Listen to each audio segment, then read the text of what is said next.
Après plusieurs siècles de domination hollandaise, française, puis britannique, l'île Maurice acquiert son indépendance le 12 mars 1968.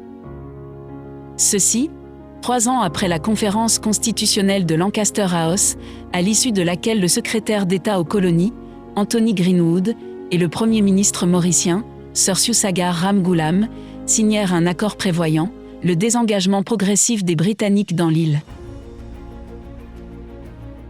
Les élections qui eurent lieu en août 1967 avaient vu la victoire du Parti de l'Indépendance, une coalition menée par le Parti travailliste, sur le Parti mauricien social-démocrate, favorable à une forme d'association, à la Grande-Bretagne.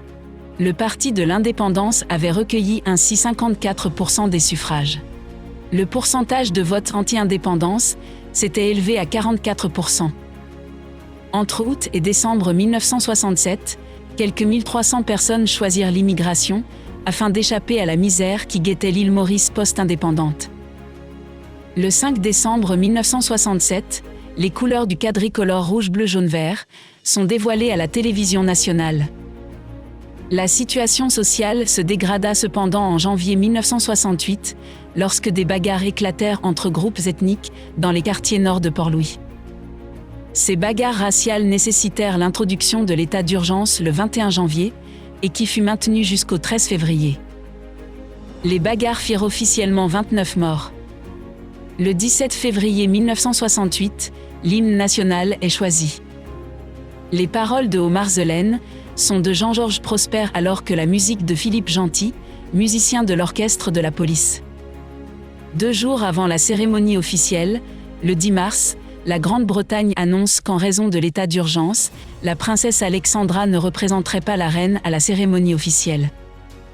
Le jour J, les Mauriciens sont nombreux au Champ de Mars. Ils étaient environ 100 000, selon la presse. La cérémonie officielle se déroula au pied du mât dressé au centre du Champ de Mars. À exactement midi, le drapeau mauricien, le rouge-bleu-jaune-vert flottait pour la première fois. La cérémonie fut ponctuée de 31 coups de canon.